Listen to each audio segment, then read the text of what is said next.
دنيا باطمه دعات ولد شينويه وبغات تجرو معها للحبس. انت الدنيا بغيتي تصيفطني للحبس. سين خنوخ ولد خونيبه دار فضيحه وضرباتو المحكمه بمراكش بالحبس والغرامه. مول كاسكيطه مازال ما كمل السيمانه في السيفيل. وشنو دايرين حنا؟ يلا خارجين هذه 5 ايام. جاتو استدعاء من الشرطه القضائيه ديال 16.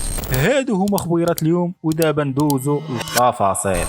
نبداو باول خبر ديال نخنوخ او محمد الغرابي واللي هو ولد خونيبه. حكمات عليه المحكمه بمراكش بشهرين ديال الحبس نافذه و500 درهم غرامه والتهمه ديال تغرير بقاصر. كترجع التفاصيل ديال هذه القضيه. واحد العائله في مكناس دارت شكايه للشرطه القضائيه كتاكد ان بنتهم القاصر اللي يلاه في عمرها 16 سنه اختفت في ظروف غامضه وانهم كيصونيو عليها في التليفون وحتى واحد ما كيجاوب. تفاعلت الشرطه مع هذه الشكايه واستخدمت تقنيه تحديد المواقع واللي غتبين بان التليفون كاين في المدينه الحمراء واللي هي مراكش. وبالتنسيق مع الشرطه ديال مراكش قاموا بمداهمه ديال واحد الشقه. فكانت المفاجاه انهم لقاو الفتاه القاصر وكذلك بالرفقه ديالها نخنوخ اللي ولد خونيبه، بحيث انه تعرف عليها في مواقع التواصل الاجتماعي وقام بالاستدراج ديالها للهروب من دارهم باش تلاقى معاه في مدينته واللي هي مراكش. دنيا باطمه من بعد ما رفضت لها محكمه النقد الطلب ديالها بخصوص الحكم ديال الاستئناف واللي تحكمات فيه بسنه سجن نافذه. دنيا ما بغاتش تدخل السجن قبل ما تاخذ الحق ديالها من الناس اللي ظلموها ومنهم ولد شينويه واللي دعاته بسبعه ديال التهم.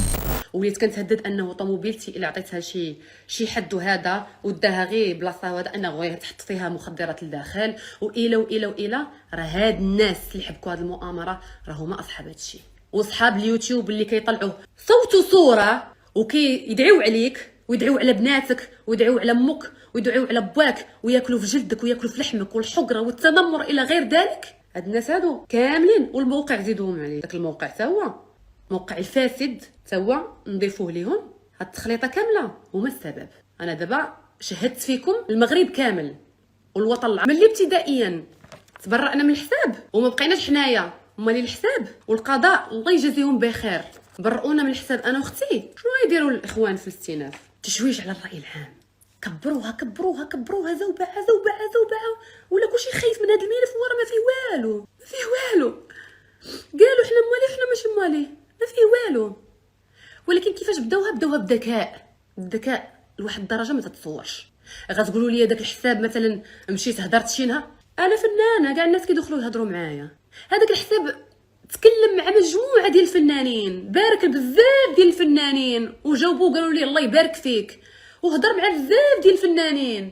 علاش بالضبط انا وانا ما قلت شي كلمه العيب ما هضرتش وما عايرتش نهائيا؟ كفاكم مغالطات وكفاكم كذب لان انا 4 سنين ولا ساكته دابا طالعه في 5 سنين. عمري شوشت على القضاء ولا طلعت للراي العام وقلت وتكلمت. غنوريكم غنقرا لكم الورقه باش دعاتني دنيا باش تصيفطني للحبس واخا انا اقسم بالله العلي العظيم ما بغيت ليهاش الحبس.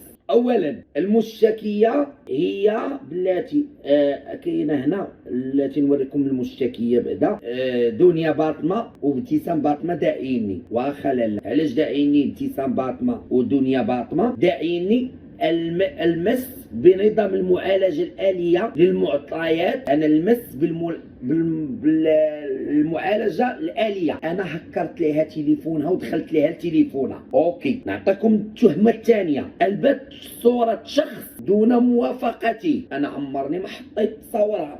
امتى حطيت صورتها؟ حطاتني بانجلي وقبل ما دير وتحج وصلتني بانها دايره شكايه وحطتني بانجلي وسدت التعاليق في الانستغرام وحطاتني ريل ودارت الموس ديال طا. انا نصبت عليها. زيدوا محاوله النصب افشاء امور شائنه بث وتوزيع ادعاءات ووقائع كاذبه بقصد المس بالحياه الخاصه للاشخاص والتشهير بهم واهانه الهيئه. انا ضربت في الهيئه المنظمه. انا اللي انا ضربت في الهيئه والمشاركه في هذا الشيء كامل. وشاركت عاوتاني في المس بالمعالجه الاليه وشاركت في تصوير وشاركت في النصب وشاركت في التهديد. انت داعياني على هذا الشيء كامل داعياني وبلات شحال من جريمه. 1 2 3 4 5 6 7 8 الجرائم اللي داعياني عليهم.